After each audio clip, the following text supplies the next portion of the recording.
Baik, shalom. Hari ini kita akan belajar dan tema yang kita bahas hari ini adalah berkenaan dengan senjata-senjata rohani, senjata kita. Nah, pembicaraan tentang senjata-senjata rohani ini itu ada di dalam konteks ayat yang berbicara tentang peperangan rohani, ya. Jadi di Efesus pasal 6 ayat 10 sampai 20 itu Paulus berbicara tentang peperangan rohani yang dihadapi oleh orang-orang percaya. Kita sudah pernah bahas tentang peperangannya, dan peperangan itu dimulai sejak kita percaya Yesus. Karena waktu saudara percaya Yesus, saudara jadi anak Allah.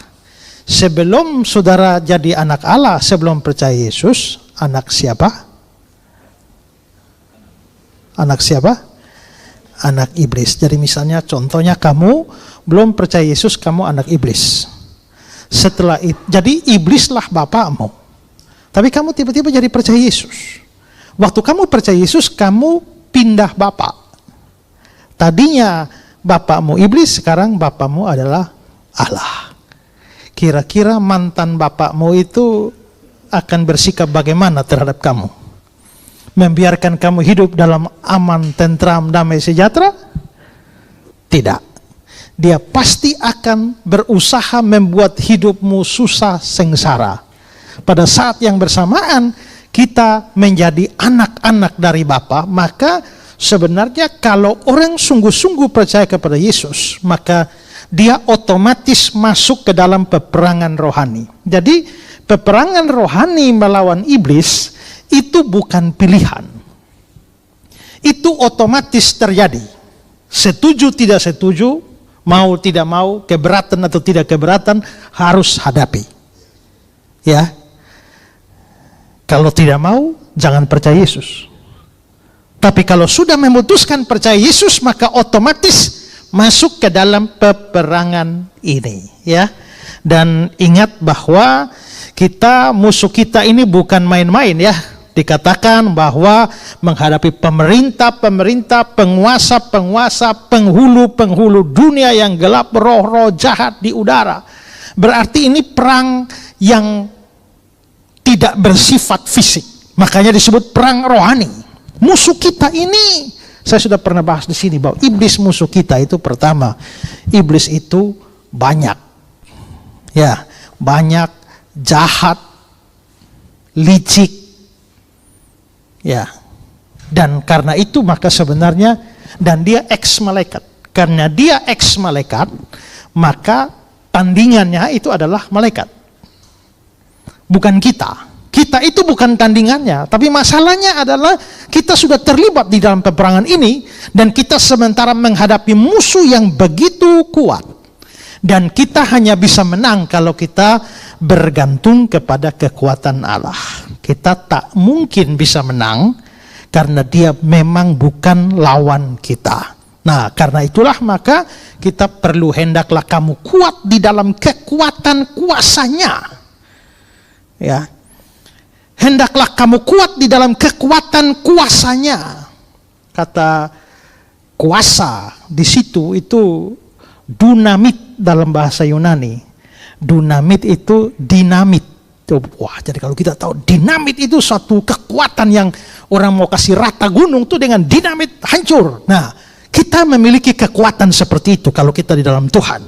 Selain itu maka kita juga bisa menang kalau kita mengenakan senjata Allah. Di dalam ayat 11 dia bilang begini, kenakanlah seluruh perlengkapan senjata Allah supaya kamu dapat bertahan melawan tipu muslihat iblis. Jadi salah satu cara untuk menang di dalam peperangan ini adalah mau mempergunakan seluruh perlengkapan senjata Allah. Nah, perlengkapan senjata Allah itu apa saja? Nah, kalau kita lihat Efesus 6 ayat 14 sampai 17. Jadi berdirilah tegap, berikat pinggangkan kebenaran, Satu. Kedua, berbaju sirakan keadilan. Ketiga, berkasutkan kerelaan memberitakan Injil damai sejahtera. Dalam segala keadaan pergunakanlah. Keempat, perisai iman.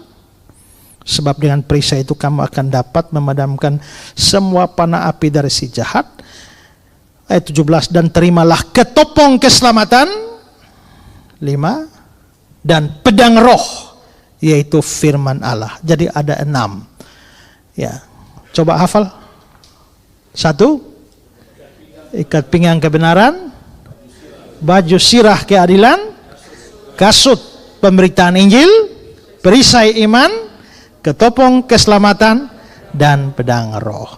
Nah, saudara-saudara, sebenarnya peralatan-peralatan ini tuh Paulus bicara di surat Efesus ini, dia ambil dari mana? Atau muncul ide semacam ini, ada ikat pinggang, baju sirah, kasut, perisai, ketopong, pedang. Itu Paulus ambil dari mana? Nah, untuk ini saya kasih satu kutipan dari William Barclay. Dia bilang begini, selama ini ia ini Paulus, terbelenggu di bawah pengawasan seorang prajurit Romawi. Maksudnya Paulus ini di penjara kan? Jadi dia terbelenggu di bawah pengawasan seorang prajurit Romawi. Siang malam prajurit itu ada di sisinya untuk memastikan bahwa ia tidak akan melarikan diri. Kini ia menjadi orang yang merasa sangat dekat dengan siapa saja yang ada di sekitarnya, termasuk prajurit-prajurit itu. Maka tidak perlu diragukan, Paulus pun tentu mengadakan percakapan dengan mereka yang karena tugasnya terpaksa berada dekat Paulus. Ketika dia menulis surat Efesus ini, maka perlengkapan senjata prajurit-prajurit itu memberikan suatu gambaran yang khusus baginya. Orang-orang Kristen pun hendaknya memiliki perlengkapan senjata, dan satu demi satu disebutnya perlengkapan persenjataan prajurit Romawi itu kemudian diterjemahkan ke dalam pengertian-pengertian Kristiani. Jadi Paulus di penjara, tiap hari dijaga oleh prajurit. Karena prajurit pakaian lengkap, maka Paulus pasti lihat ini prajurit mulai dari ujung kepala sampai ujung kakinya, semua perlengkapan yang dia pakai. Lalu akhirnya Paulus lihat, ini prajurit ini dari ujung kepala sampai ujung kaki pakai perlengkapan ini. Orang Kristen juga mesti begini ya. Harus punya ini. Maka Paulus menyebutkan satu persatu peralatan yang melekat di tubuh seorang prajurit Romawi, baru dia kaitkan dengan iman Kristen, konsep Kristen. Makanya di situ ada ikat pinggang, tapi Paulus mengaitkan ikat pinggang itu dengan kebenaran. Ada baju sirah, dia kaitkan dengan keadilan. Ada kasut, dia kaitkan dengan pemberitaan Injil. Ada perisai, dia kaitkan dengan iman. Ada ketopong, dia kaitkan dengan keselamatan. Dan ada pedang, dia kaitkan dengan firman Allah. Ya. Jadi sebenarnya tidak sia-sia ya Paulus itu masuk penjara ya. Ya karena kalau dia nggak masuk penjara, nggak dipenjarakan, nggak dijaga prajurit, mungkin ayat ini tidak pernah ada. Jadi itu hikmahnya. Ya, itu hikmahnya. Ketika dia masuk penjara, dia bahkan mendapatkan inspirasi untuk berbicara tentang perlengkapan senjata Allah seperti yang ada pada prajurit-prajurit Romawi. Nah, jadi Paulus menyebutkan 6 perlengkapan yang ada pada seorang prajurit atau tentara Romawi dan mengaitkan dengan konsep Kristiani. Nah, sekarang kita mau bahas 6 ini. Karena 6 ini kalau kita bahas 1,5 jam, maka kita bahas 3 jam. Begitu ya? Siap ya? Nah, mari pertama kita bahas soal ikat pinggang. Nah, lagi-lagi karena ini kaitan dengan Romawi, maka ini adalah ikat pinggangnya tentara Roma. Ya. Nah, bagi seorang tentara Romawi, ikat pinggang ini penting untuk mengencangkan baju sirah dan untuk cantolannya pedang. Ya, kalau saudara ini ikat pinggangnya seperti itu, ada untuk cantolannya pedang dan juga segala macam peralatan yang lain, sehingga dia bisa bergerak dan bertempur secara bebas. Ya. Nah, Paulus lalu mengaitkan ikat pinggang ini dengan apa? Kebenaran. Nah, kebenaran di sini bahasa Yunaninya adalah aletheia. Dan aletheia, ya, itu apa sebenarnya? Aletheia ini adalah kebenaran. Di dalam Alkitab ada banyak kata yang bisa diterjemahkan kebenaran. Karena itu maka antara satu kata dengan kata yang lain itu ada perbedaan makna. Tapi aletheia itu berbicara kebenaran, tapi kebenaran yang ada di dalam. Ya. Kebenaran yang ada di dalam batin kita, itu aletheia. Coba kita bandingkan dengan Mazmur 51 ayat 8. Sesungguhnya engkau berkenan akan kebenaran dalam batin. Maka kebenaran ini, kebenaran yang tersimpan di dalam batin kita, aletheia. Nah, karena kebenaran ini di dalam batin kita, atau di dalam pikiran kita, di dalam hati kita. Jadi di dalam diri kita ini ada kebenaran. Sehingga kalau dikatakan orang Kristen harus punya aletheia, maksudnya hatinya tuh mesti benar, pikirannya mesti benar, batinnya mesti benar. Ya. Kenapa bisa begitu? Kenapa hati harus benar? Karena menurut kitab Amsal itu, hati itu pusat kehidupan. Hatinya baik, semua baik. Hatinya buruk, semua buruk. Lihat Matius 15. Tetapi apa yang keluar dari mulut berasal dari hati. Dan itulah yang menajiskan orang. Karena dari hati timbul segala pikiran jahat, pembunuhan, perzinahan, percabulan, pencurian, sumpah palsu, dan hujat. Berarti hati ini sumbernya. Jadi kalau ada babi di dalam hati, maka nanti babinya loncat keluar dari mulut. Ya, ya kan? Kalau ada anjing di dalam hati, maka nanti anjingnya keluar dari mulut pada saat-saat tertentu. Ya. Tapi kalau ada haleluya di dalam hati, ya, maka haleluya akan keluar dari mulut. Banding dengan Markus 7, 21, 23. Sebab dari hati orang timbul segala pikiran jahat, percabulan, pencurian, pembunuhan, perzinahan, keserakahan, kejahatan, kelicikan, hawa nafsu, iri hati, hujat, kesombongan, kebebalan. Semua hal-hal jahat ini timbul dari dalam dan menajiskan orang. Nah, ini dari dalam ini. Nah, jadi maksudnya gini. Percabulan, pencurian, pembunuhan, perzinahan, keserakahan, ini semua perbuatan kan? Tapi perbuatan ini, mengapa bisa muncul perbuatan jahat? Karena di dalamnya jahat.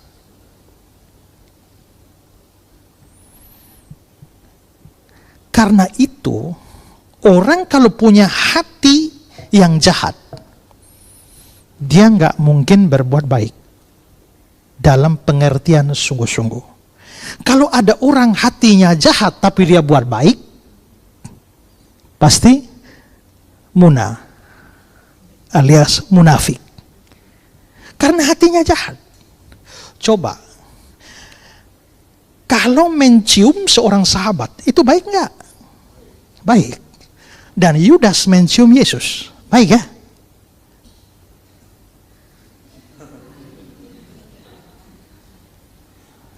Kenapa saudara geleng kepala?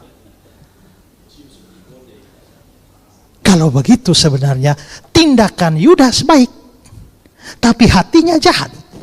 Sehingga akhirnya perbuatan yang keluar kelihatannya baik, tapi itu jahat.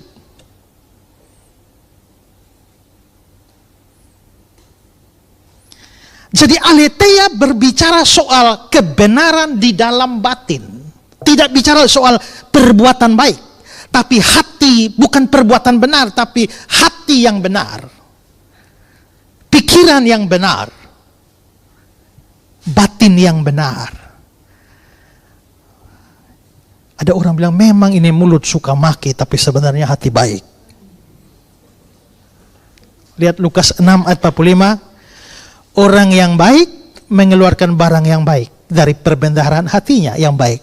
Dan orang yang jahat mengeluarkan barang yang jahat dari perbendaharaannya yang jahat. Karena yang diucapkan mulutnya meluap dari hati.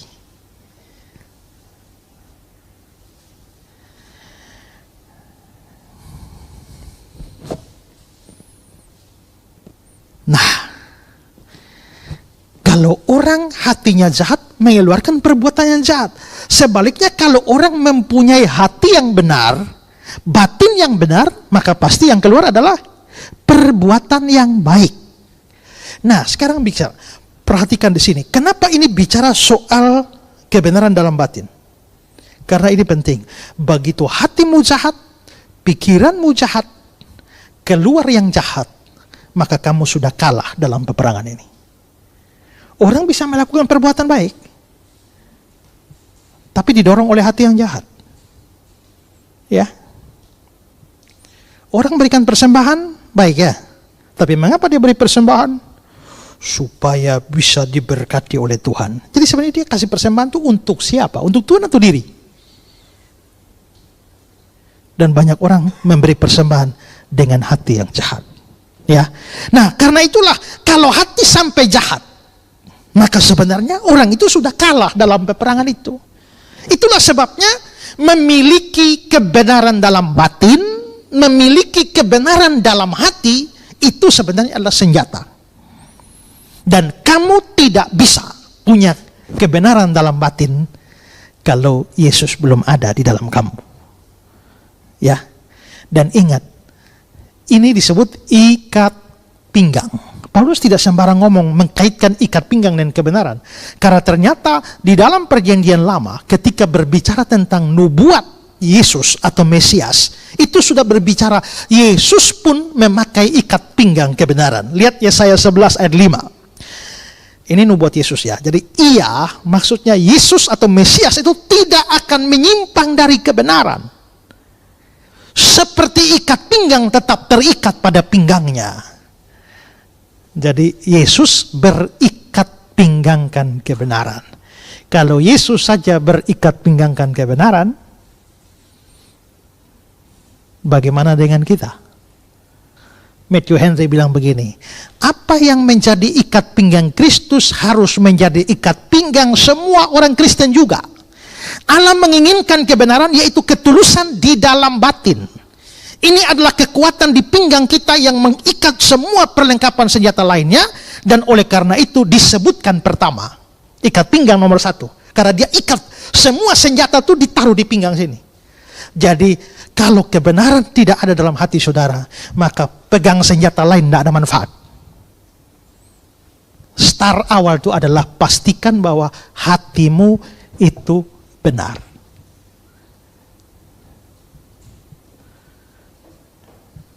Dan hanya Kristus yang bisa membuat hati orang itu benar. Ya. Jadi kalau saudara hanya Kristen saja, sudah dibaptis, sudah tabisidi, tapi belum pernah sungguh-sungguh terima Yesus, hatimu tuh masih jahat, najis. Kapan terima Yesus, baru hati itu bisa benar. Inilah aletheia. Ya, jadi ini senjata pertama dan utama. Makanya disebut pertama. Kira-kira punya? Ya, masing-masing jawab sendiri sajalah.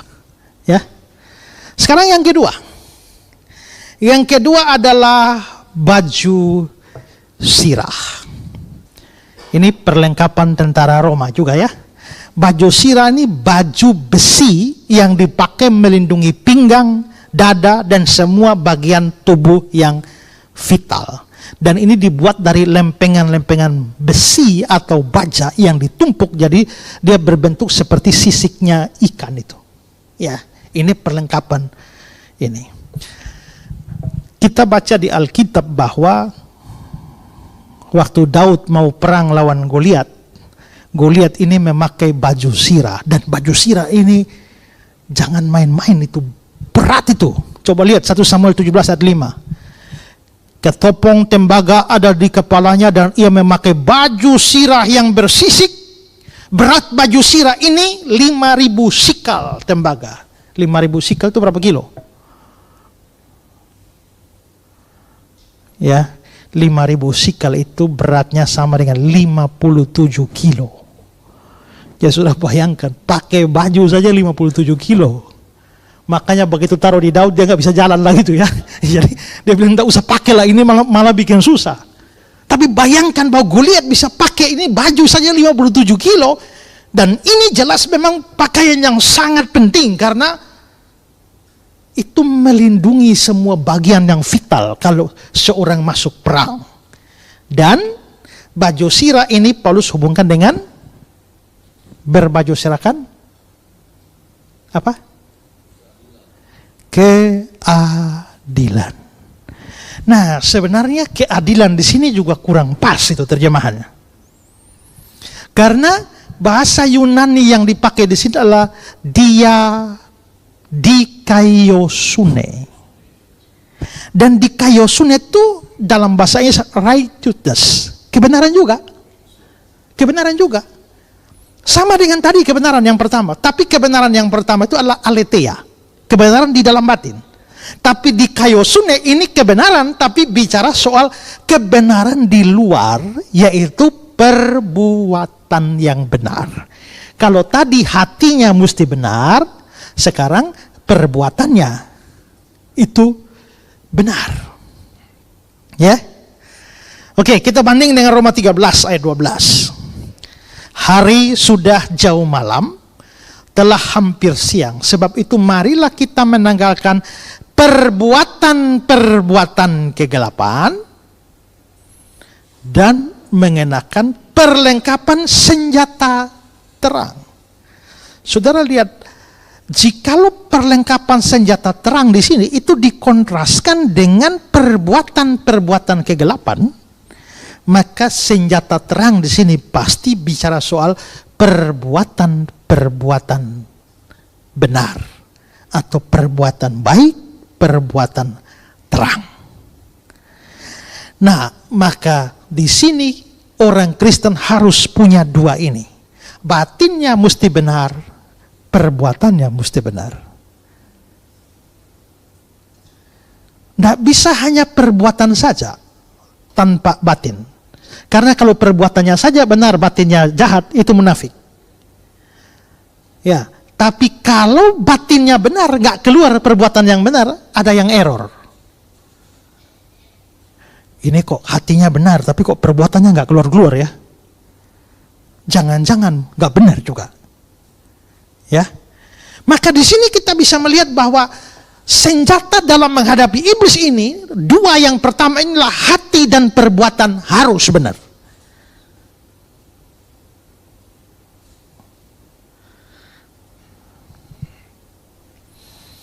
Kalau orang Kristen punya perbuatan yang benar, maka ini menjadi senjata di dalam menghadapi serangan si jahat. Ya, saya berikan kata-kata dari Albert Barnes. Tidak ada seorang pun yang dapat berhasil menghadapi kuasa pencobaan kecuali dia benar atau baik. Seperti halnya seorang prajurit yang tidak dapat mempertahankan diri dari musuh tanpa baju sirah. Ketiadaan integritas akan membuat seseorang terbuka pada serangan musuh. Sama seperti seorang prajurit yang baju sirahnya rusak atau ada bagian yang hilang. Raja Israel terkena panah yang dilepaskan dari busur yang ditarik dengan susah payah di antara baju sirahnya. 1 Raja-Raja 22:34. Dan banyak orang yang berpikir bahwa mereka mengenakan baju sirah Kristen juga terkena panah dengan cara yang sama. Maka apabila perbuatan kita jahat, menipu, mencuri, memfitnah, menghina, dan sebagainya, sesungguhnya kita sudah kalah dalam serangan itu. Saya dosen di sekolah teologi. Dan satu kali saya kasih ujian pada mahasiswa dan saya tinggal saja. Setelah itu kumpul dan waktu saya periksa ada mujizat. Karena jawaban beberapa orang sama persis. Ini bukan soal matematika. Jadi 5 kali 5 berapa? Semua jawab benar 25. Tapi berikan apa yang Anda pahami dengan konsep iman yang menyelamatkan. Coba. Tapi ya toh, biarpun jawabannya sama, pengkalimatannya pasti berbeda. Tapi ini semua kata kalimat sama.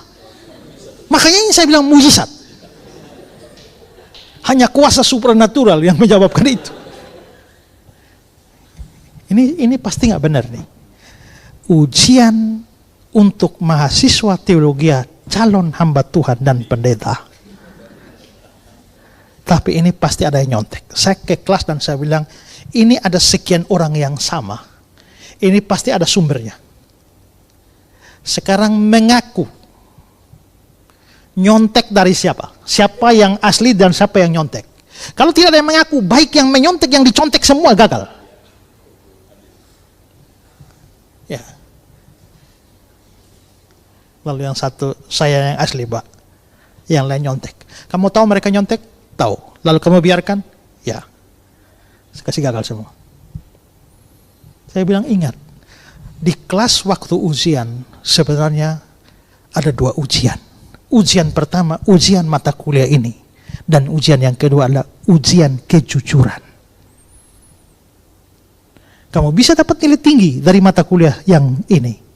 Tapi kalau kejujuranmu 0, kamu gagal. Ya. Ini di Kaiosune. Itu sudah kalah dari iblis. Saya ini melayani Tuhan dari kecil. Saya kelas 2 SMP saja sudah khotbah. Kelas 1 SMA itu saya sudah KKR kemana-mana. Sampai di SMA tiap hari saya bawa Alkitab ke sekolah.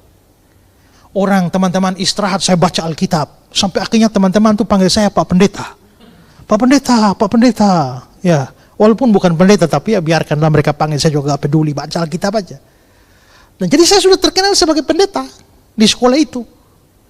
Satu hari guru masuk, ujian, mendadak. Begitu dia kasih ujian, dia kasih soal, habis itu dia pergi. Maka saya lihat semua pada menyontek.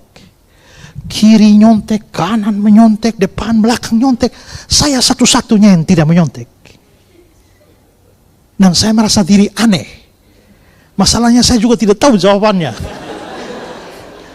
Ya, jadi saya lihat kiri nyontek, kanan nyontek, muka belakang nyontek. Akhirnya saya pikir nyontek dulu ya. Dan akhirnya saya juga ambil buku dan saya mulai menyontek, dapat catat. Begitu saya catat, tiba-tiba bluk, pundak saya ditepuk seseorang dan saya kaget.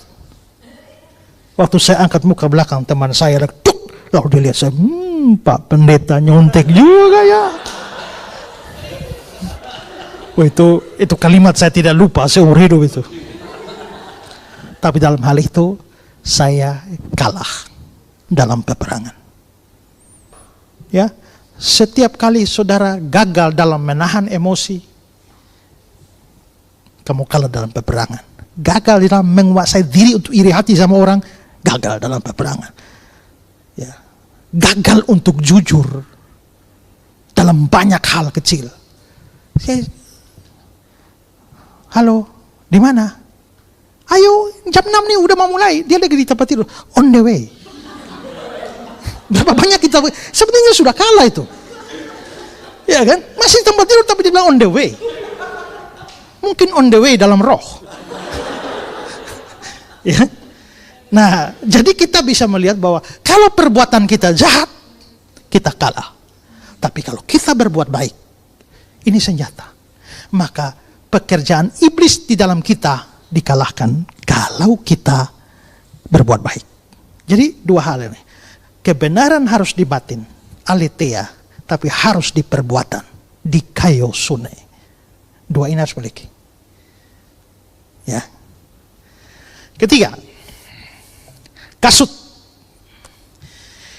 Nah, kasut yang dipakai oleh tentara Romawi namanya kaliga.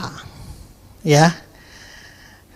Dia terbuat dari kulit dan kaliga ini diikat pada pergelangan kaki prajurit tapi tidak menutup jari-jarinya, dan seperti gambar ini di bagian dasarnya itu ada taburan besi di bawah. Nah, dengan kaliga ini seorang prajurit bisa berjalan jauh melaksanakan tugasnya dan dia dicegah dari tergelincir jatuh karena di dasarnya itu ada besi-besi seperti ini. Ya. Paulus melihat kaliga dari prajurit Roma ini dan dia menghubungkan itu dengan pemberitaan Injil. Makanya di ayat 15, kakimu berkasutkan kerelaan untuk memberitakan Injil damai sejahtera. Injil damai sejahtera. Kenapa disebut Injil damai sejahtera? Karena Injil itu mengakibatkan damai. Pertama, damai dengan Tuhan. Kedua, damai dengan sesama. Dan yang ketiga, damai di hati. Jadi satu di atas, satu di samping, satu di dalam. Ya. Nah, itu yang disebut Injil damai sejahtera. Nah, sama seperti prajurit Roma yang berjalan dengan kaliganya, seorang Kristen di dalam peperangan rohani itu harus siap untuk memberitakan Injil. Dan ayat ini bilang kerelaan memberitakan Injil. Bukan hanya soal memberitakan Injil, tapi kerelaan. Karena orang bisa beritakan Injil secara tidak rela. Bagaimana orang bisa beritakan Injil secara tidak rela? Ada. Saya dulu kuliah S1 itu di Malang. Salah satu persyaratan untuk diwisuda itu adalah menyelesaikan semua pelajaran tanggung jawab akademik, tapi kedua harus memenangkan minimal 10 orang dari non-Kristen menjadi percaya Yesus. Dan tidak bisa karang-karang. Jadi misalnya ya, saya mahasiswa teologi lalu ditempatkan di GKPR ini. Kerja saya adalah beritakan Injil. Setelah itu saya beritakan ini dapat si A, lalu datang, lalu kasih ajar dia, baptis dia. Setelah itu baru Pak Hengki nanti kasih surat rekomendasi ke sekolah bahwa menerangkan bahwa mahasiswa yang bernama Ezra Alfred Soro benar-benar telah memenangkan seorang dari agama kafir yang bernama ini yang telah ditabiskan atau telah dibaptiskan pada tanggal sekian. Foto, kirim, 10 baru wisuda. Ini Alvan juga ya. Di STI itu berapa orang? Itu 15 malah itu. 15. Ya. Kalau belum sampai itu belum bisa wisuda. Jadi saudara kira-kira pikir bagaimana? Mau tidak mau harus beritakan Injil, tapi kira-kira beritakan Injil dengan rela? Mengapa kita beritakan Injil? Supaya bisa lulus ujian. Ya. Mau paksa juga ya, terpaksa mesti beritakan Injil. Maka orang bisa beritakan Injil dengan tidak rela. Ya. Bahkan orang bisa tipu-tipu juga. Kong kali kong sama pendetanya, ya kan? Ya. Nah, kerelaan memberitakan Injil ini menjadi senjata di dalam peperangan melawan iblis. Nah, apa hubungannya beritakan Injil melawan apa hubungannya memberitakan Injil dengan perang melawan iblis? Hubungannya begini, karena kan tadi saya kasih contoh ya, kalau kamu belum percaya Yesus kan kamu anaknya iblis. Kamu kan harus percaya Yesus baru jadi anak Allah. Saya beritakan Injil kepada kamu, itu berarti saya sedang merebut kamu dari anak iblis untuk menjadi anak Allah. Jadi waktu saya menginjili kamu, saya sebenarnya sedang merampok iblis. Merampok anaknya iblis. Ini perang ini. Ya. Itulah sebabnya kalau ada pelayanan yang paling dibenci iblis, itu penginjilan. Semua pelayanan dibenci iblis. Tapi yang paling dibenci itu adalah penginjilan. Kenapa? Karena dengan menginjil itu kita mencuri dalam tanda petik anak-anaknya. Ya, itu mempengaruhi kerajaannya. Itulah sebabnya dia benci pada pemberitaan Injil. Perhatikan kata-kata John Stott. Iblis takut dan membenci pemberitaan Injil. Karena dalam pemberitaan Injil itu tersirat kekuatan Allah melepaskan manusia dari cengkeraman iblis. Baik kita yang telah menerima Injil maupun mereka yang menerima Injil melalui pemberitaan kita. Itu Injil begitu. Coba kita banding dengan Kisah 26. Aku akan mengasingkan engkau dari bangsa ini dan dari bangsa-bangsa lain, dan aku akan mengutus engkau kepada mereka untuk membuka mata mereka supaya mereka berbalik dari kegelapan kepada terang dan dari kuasa iblis kepada Allah. Jadi waktu kita beritaan Injil itu kita membuat orang berbalik dari kegelapan kepada terang, berbalik dari kuasa iblis kepada Allah. Maka ini sebenarnya perang. 2 Timotius 2, 25-26. Tuhan memberikan kesempatan pada mereka untuk bertobat dan memimpin mereka sehingga mereka mengenal kebenaran. Dan dengan demikian mereka menjadi sadar kembali karena terlepas dari jerat iblis yang telah mengikat mereka pada kehendaknya. Memberitakan Injil itu membuat orang terlepas dari kuasa iblis. Cengkeraman iblis. Karena itu iblis paling takut dengan pemberitaan Injil. Jadi kalau ada pelayanan diakonia, baik. Tapi itu tidak terlalu mengganggu iblis. Ada pelayanan doa, baik juga. Tapi tidak terlalu membahayakan iblis itu. Ya, pelayanan pembesukan, perkunjungan, baik. Tapi paling ditakuti dan dibenci itu adalah pemberitaan Injil. Karena itu iblis mati-matian kerja supaya kalau bisa orang Kristen tidak beritakan Injil atau malas memberitakan Injil. Atau dia berusaha menggagalkan pekerjaan pemberitaan Injil. Kalau saudara rajin beritakan Injil, dia akan buat saudara punya banyak masalah. Sehingga saudara sibuk urus masalah dan lalai beritakan Injil. Ya.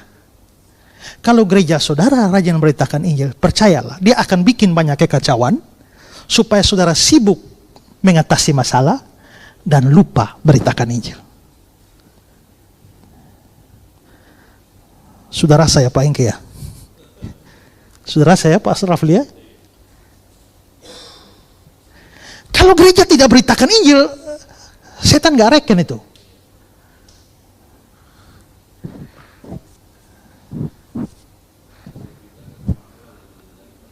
Ya? Ya. Karena itu berhati-hatilah bahwa ketika semangat kita dalam pemberitaan Injil mulai melemah, itu tanda bahwa iblis telah menyerang kita dan dia memenangkan peperangan itu. Tapi kalau kita rajin beritakan Injil dengan semangat beritakan Injil dan berani memberitakan Injil, kita menang di dalam peperangan ini. Dan gereja yang paling dibenci oleh iblis adalah gereja yang memberitakan Injil. Dan pasti serangan pasti banyak. Kalau gerejanya hanya praise and worship saja, datang doa pulang, lalu setelah itu kembali lagi hari Minggu datang lagi kita praise and worship, itu tidak terlalu ditakuti oleh iblis. Biasanya iblis biarkan dia nyaman.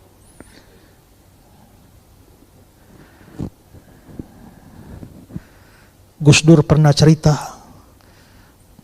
suatu saat terjadi peperangan, lalu tentara-tentara Amerika siaga karena ada serangan udara. Tiba-tiba pesawat Rusia lewat, lalu panglima perang dari Amerika bilang, serbu, jatuh.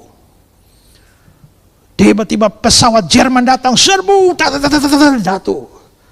Pesawat Cina lewat, serbu, jatuh. Tiba-tiba ada pesawat yang lewat. Tapi panglimanya tidak bilang, tenang saja, biarkan saja. Para tentara heran. Kenapa yang lain? Rusia punya, serbu. Jerman serbu, Cina serbu. Kenapa yang ini biarkan? Itu dari Indonesia. Kenapa nggak diserbu, nanti jatuh sendiri? Artinya, kalau nggak diserbu itu karena nggak direken. Nggak berbahaya. Tapi kalau berbahaya, pasti diserang.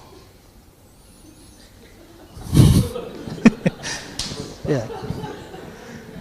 Jadi kalau saudara sudah hidup benar, ada kebenaran di dalam hati, ada kebenaran dalam perbuatan, tapi kok hidup susah melulu ya? Kayaknya ada saja persoalan. Saudara harus tahu, itu artinya iblis reken saudara ini. Ini orang ini bahaya nih. Ya, maka serbu dia. Biasanya setan menyiapkan panah-panah terbaik untuk orang-orang penting di dalam pemberitaan Injil. Makanya begitu Tuhan Yesus habis dibaptis mau turun pemberitaan Injil, iblis langsung serang kan?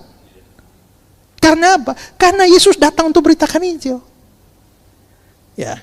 Karena itu saudara-saudara, mari.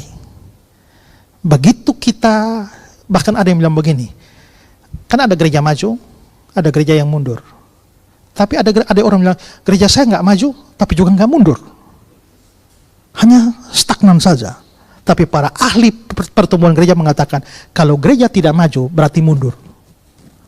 Artinya, begitu gereja stagnan saja, itu kemunduran. Dan iblis bisa membuat kita nyaman di gereja tanpa pemberitaan Injil. Dan sebenarnya sudah kalah. Sudah kalah. Nah, kalau mau menang, maka rajin beritakan Injil, rela beritakan Injil. Itulah kasut kita, itulah kaliga kita, yaitu kerelaan memberitakan Injil damai sejahtera. Sekarang keempat, perisai. Perisai ini adalah alat pelindung tubuh seorang prajurit yang ukurannya besar, seperti nampak dalam gambar ini ya. Terbuat dari 2 lapis kayu yang direkatkan, dan semua sisinya dilapisi besi. Dalam bahasa Latin namanya scutum. Ya, coba next. Saudara lihat ini kalau mereka maju perang, itu dipasang begini. Ya, itu mau panah tombak datang itu nggak tembus itu. Berlindung di sana. Nah, perisai atau scutum ini berfungsi untuk menangkis serangan udara. Ini zaman dulu ya, jadi bukan kalau yang mau begini saya kasih serangan udara dengan rudal habis nih, ya kan? Tapi ini serangan udara zaman dulu.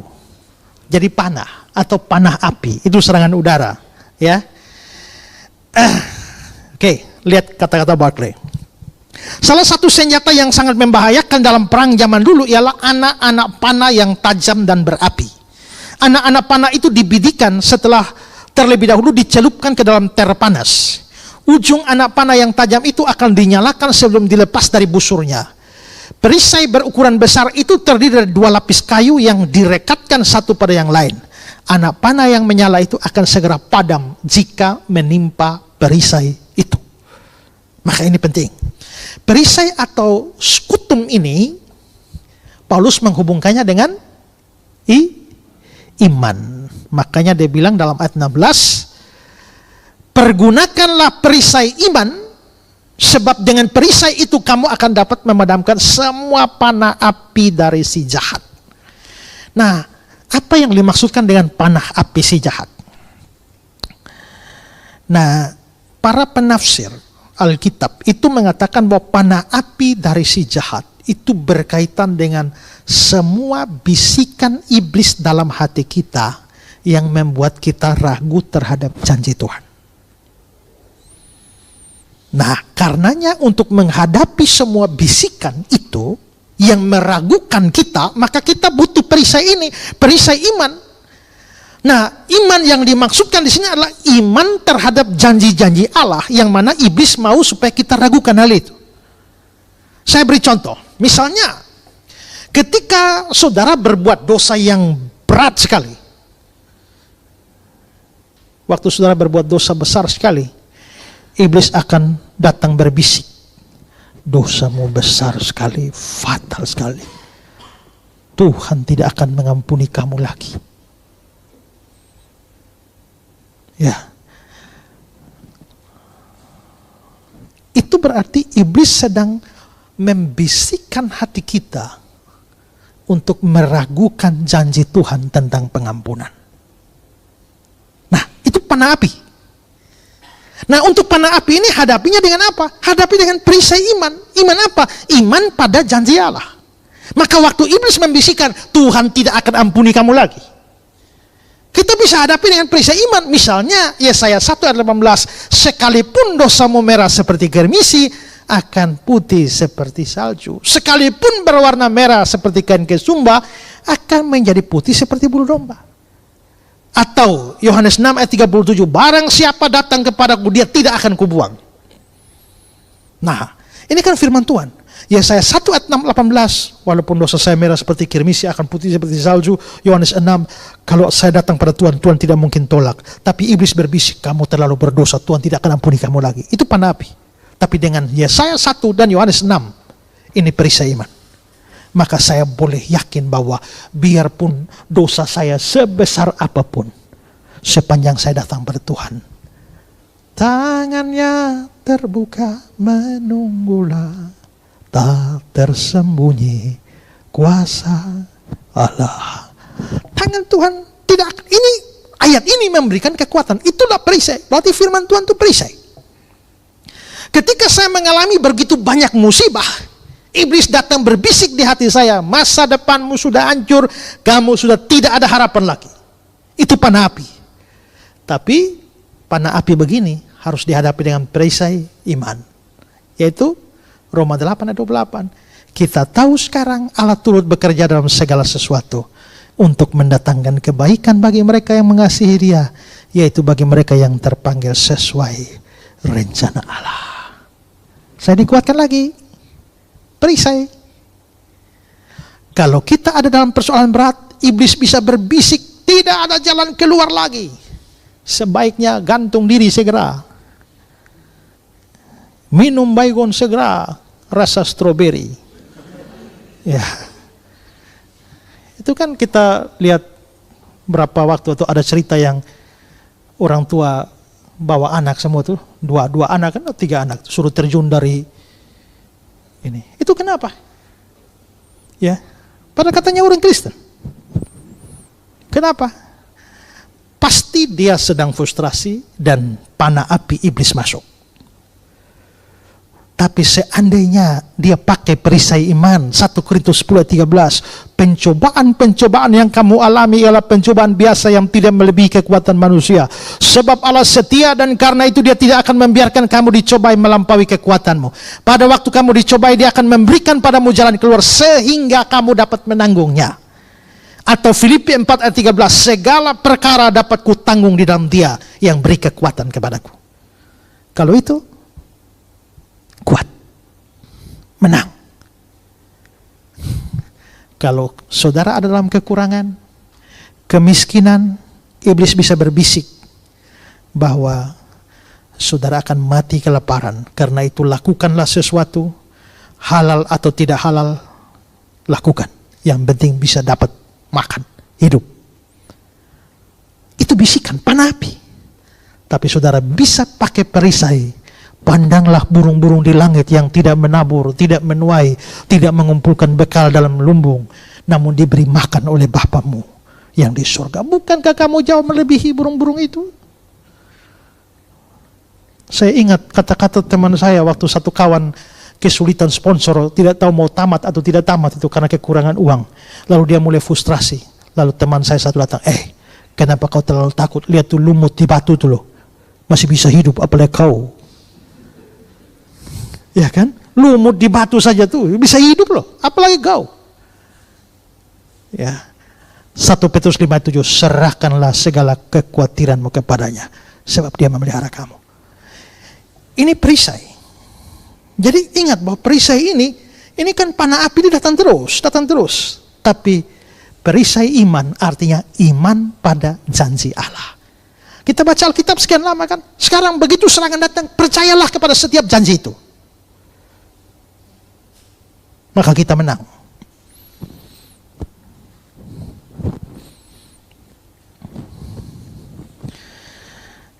Kalau saudara memiliki iman terhadap setiap janji Allah dalam firman-Nya, saudara akan bisa menangkal semua panah api dari si jahat. Kelima, ketopong. Ketopong ini peralatan perang semacam helm untuk melindungi bagian kepala dari seorang prajurit. Ya, ini terbuat dari logam seperti besi atau tembaga dan dihiasi dengan bulu berwarna-warni. Bagian dalamnya dilapisi dengan bulu atau spon, dan ketopong ini sangat sukar ditembus kecuali dengan kapak atau paku yang besar. Ini untuk melindungi kepala. Ya. Dan ketopong ini Paulus hubungkan dengan keselamatan. Ayat 17. Terimalah ketopong keselamatan. Kita banding dengan 1 Tesalonika 5 ayat 8. Tapi kita yang adalah orang-orang siang, baiklah kita sadar berbaju seragam iman dan kasih dan berketopongkan pengharapan keselamatan. Nah, dalam Efesus 6 ayat 17 hanya bilang ketopong keselamatan. Tapi di 1 Tesalonika, Paulus bilang menambahkan kata pengharapan keselamatan. Dengan demikian, sebenarnya ketopong ini berbicara soal keyakinan keselamatan. Orang Kristen adalah orang yang berdosa, tapi beriman kepada Kristus, dan karena imannya maka seluruh dosanya ditebus oleh Kristus, dan karenanya dia pasti selamat masuk surga. Tidak ada istilahnya mudah-mudahan masuk surga, semoga masuk surga, insya Allah masuk surga, kemungkinan masuk surga, atau kemungkinan besar. Kalau saudara masih anggap begitu, saudara belum Kristen. Karena salah satu ciri dari Kristen adalah keyakinan keselamatan. Keyakinan keselamatan ini tidak diletakkan pada perbuatan kita. Karena kalau perbuatan kita, saya juga nggak tahu besok ini saya bagaimana. Tapi itu diletakkan pada karya Kristus dan janji Kristus. Aku akan memberikan hidup kekal kepada mereka dan mereka pasti tidak akan binasa sampai selama-lamanya. Itu janji Tuhan. Seorang pun tidak bisa merebut mereka dari tanganku. Supaya setiap orang yang percaya kepadanya beroleh hidup yang kekal. Itu artinya apa? Selama-lamanya. Kalau hidup kekal artinya hidup selama-lamanya. Kalau masih bisa mati artinya nggak kekal. Hidup kekal artinya kamu akan masuk surga. Tapi kalau kamu masih bisa masuk neraka, itu namanya bukan hidup kekal. Ya. Nah, tapi jadi orang Kristen harus punya keyakinan keselamatan. Tapi iblis seringkali menaburkan benih keraguan akan keselamatan. Oke, sekarang ibu sudah percaya Yesus, yakin diselamatkan oleh Tuhan. Tahu-tahu ibu berdosa, lalu sakit. Iblis akan datang, kau akan mati dan masuk neraka. Dia lagi menggerogoti keyakinan keselamatanmu. Ya. Sehingga akhirnya orang Kristen menjadi kehilangan damai sejahtera. Bahkan ragu akan keselamatannya. Saya hidup di hari ini, hari kemarin, hari ini, dan hari besok.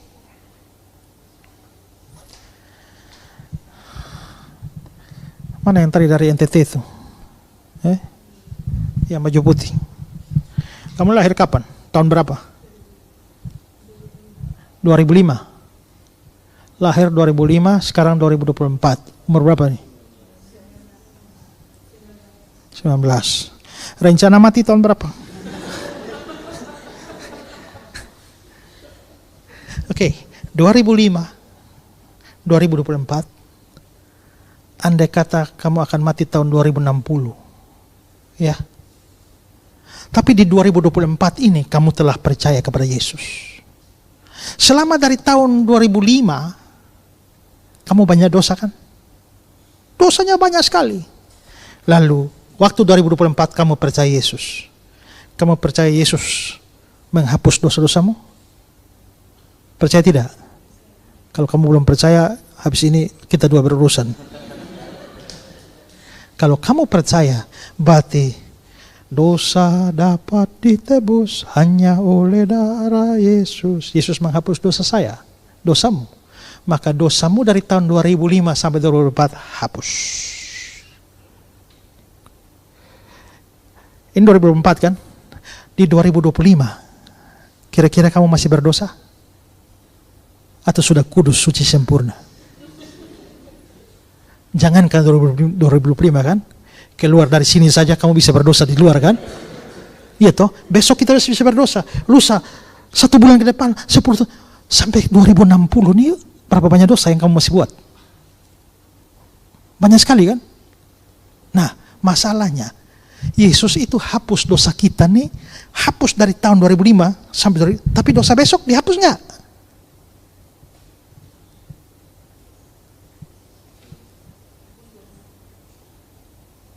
Kalau nggak dihapus, masuk neraka kita. Oke, sekarang lihat Kolose 2:13. Sesudah ia mengampuni apa? Segala pelanggaran kita, segala. 1 Yohanes 1. Dan darah Yesus anaknya itu menyucikan kita dari segala dosa. Ayat 9. Ya, dia akan mengampuni segala dosa kita, menyucikan kita dari segala kejahatan kita. 1 Yohanes 2. Anak-anakku, hal ini kutuliskan kepada kamu supaya kamu jangan berbuat dosa. Ingat ya, jangan buat dosa. Namun, jika seorang berbuat dosa, kita mempunyai pengantara pada Bapa, yaitu Yesus Kristus yang adil, dan dia adalah pendamaian untuk segala dosa kita. Titus 2:14.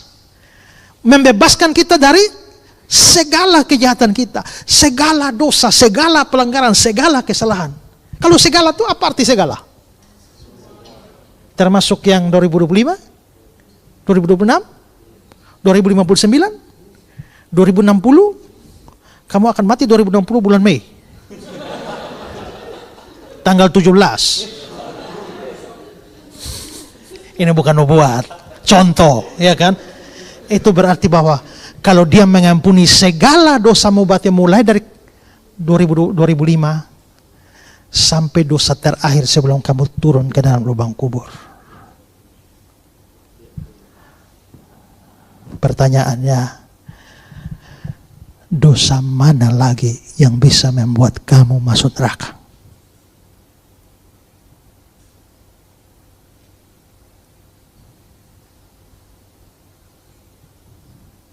Kalau dia sudah bayar semua. Oke, dosa itu hutang. Kalau saya berhutang kepada ibu 1 miliar, saya nggak sanggup bayar. Lalu datanglah juru selamat saya, Pak Rafli, bayar 950 juta. Saya sudah selamat? Belum. Kenapa? Karena masih ada 50 juta.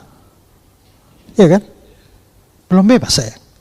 Tapi kalau saya utang 1 miliar, lalu juru selamat saya datang bayar 1 miliar, lalu juru selamat saya bilang, Pak Ezra, sudah selesai, sudah genap.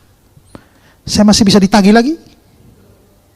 Kalau tadi 950 juta, saya masih takut karena masih bisa tagih saya kan? Sisanya ditagih. Tapi kalau Bapak juru selamat saya sudah bayar 1 miliar, lalu ibu masih tagih sama saya lagi? Bisa? Kalau tagih itu kurang ajar tuh.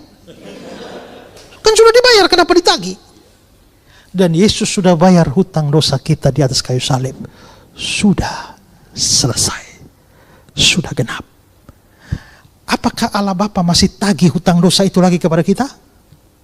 Kalau ya, Allah Bapa kurang ajar dan tidak adil. Bukankah semuanya telah dibayar oleh juru selamat saya? Kalau begitu, orang kalau sungguh-sungguh percaya Yesus, dia pasti diselamatkan dan tak mungkin hilang keselamatannya. Tapi Pak, bagaimana kalau dia murtad? Kan dia hilang keselamatan. Ya, kalau murtad itu menunjukkan dia nggak pernah sungguh-sungguh percaya. Jikalau kamu benar-benar adalah murid, kamu tetap dalam firman-Ku. Jadi kalau kamu tidak tetap dalam firman, artinya kamu tidak benar-benar murid. Jadi semua yang jadi mualaf itu, ya, itu nggak pernah jadi Kristen sungguh-sungguh itu. Hanya kulit luar saja Kristen. Yang murtad itu. Yang sungguh-sungguh percaya tak mungkin murtad. Yang murtad kelihatan percaya, tapi tidak sungguh-sungguh percaya. Saudara baca sendiri di 1 Yohanes pasal 2, mulai ayat 16, 17, 18, 19. Saya nggak punya waktu jelaskan semua. Tapi ini menunjukkan bahwa kalau kita punya keyakinan, kita harus yakin itu. 1 Yohanes 5, 13. Semua ini kutuliskan kepada kamu, supaya kamu yang percaya kepada nama anak Allah, tahu kamu memiliki hidup yang kekal. Tahu itu. Nah, kita harus tahu ini. Kenapa? Karena waktu saudara berdosa, setan pasti datang bisik, lu pasti masuk neraka, lu pasti binasa, Tuhan tidak ampuni kau lagi. Nah, ini ketopong. Keyakinan keselamatan harus dipegang. Ingat, ini bukan rekomendasi berbuat dosa. Ya kan? Karena, Pak, kalau begitu saya pasti selamat. Iya, jadi berdosa juga selamat. Kalau begitu saya berdosa saja. Kau akan masuk neraka. Kenapa? Karena kalau kau betul-betul orang percaya, kau pasti akan ada kerinduan taat, biarpun bisa jatuh. Tapi kalau kau bilang, kalau begitu bisa berdosa saja, itu bukti bahwa kamu belum disucikan. Jadi artinya pikiran itu hanya lahir dari pikiran orang yang belum percaya. Jadi kalau kamu percaya begitu, berpikir begitu, kamu akan masuk neraka. Karena kamu belum benar-benar percaya. Kalau kamu percaya hati disucikan, kerinduannya untuk taat. Waktu tidak taat, jengkel nih. Wah, saya taat, tapi sudah hari ini sudah mau sabar, tapi aduh, orang gila satu tuh bikin saya nggak sabar itu, ya kan? Tapi bangkit lagi, besok lagi, belajar lagi.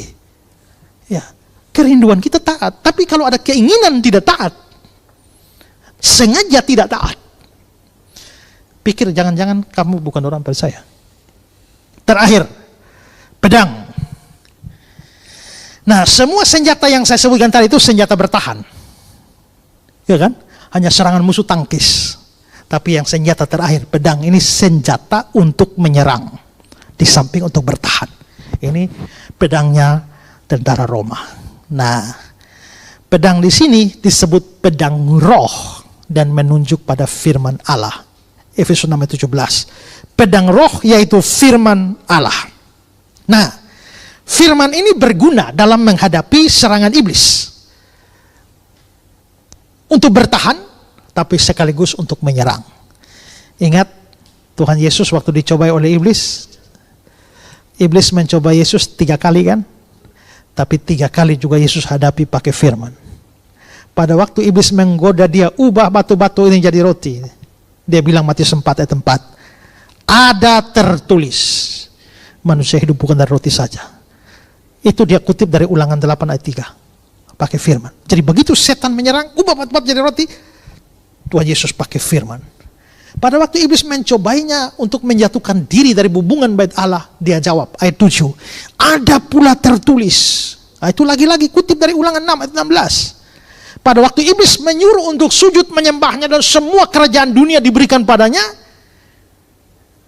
tadi kan bertahan, sekarang menyerang. Enyahlah iblis sebab ada tertulis. Nah, maka di sini Yesus kutip Ulangan 6 ayat 13. Jadi 3 serangan iblis beda-beda, tapi senjata Yesus tetap sama, yaitu firman Allah. Dan ini menunjukkan iblis akan takluk kalau saudara berpegang teguh pada firman. Ya. Nah, kalau kita kembali kepada senjata nomor 1 sampai nomor 5, maka terlihat bahwa semuanya firman Allah berperan. Karena kebenaran dalam batin kan dikerjakan juga oleh firman. Kebenaran di luar, perbuatan juga firman juga. Ya, keyakinan, keselamatan, perisai iman, semua dari firman. Maka firman ini penting sekali. Maka kalau saudara malas baca firman, itu sasaran empuk setan. Baca firman berapa kali? Manusia tidak hidup dari roti saja, tapi dari firman yang keluar dari mulut Allah. Ya, manusia tidak hidup dari makanan saja. Makan nasi 1 hari berapa kali? kecuali diet ya. Tapi kalau normal 3 kali. Makan firman Tuhan 1 minggu berapa kali? 1. Itu pun kalau rajin. Itu pun hanya berapa menit. Saya tahu kurang, makanya hari ini saya omong panjang.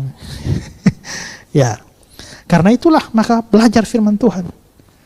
Kenapa kita mengadakan kelas-kelas pelajaran Alkitab? Supaya kita makin ketat dari firman. Ya, karena gini, waktu saudara belajar firman banyak, itu sama dengan asap pedang. Asap pedang setiap hari. Ya. Seorang prajurit, ingat ya, seorang prajurit tidak hanya yang penting punya pedang, tapi lihai menggunakan pedang. Kalau saudara hanya baca Alkitab, ya begitu saja, itu namanya punya pedang.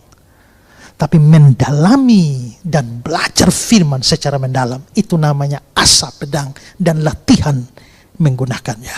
Ya.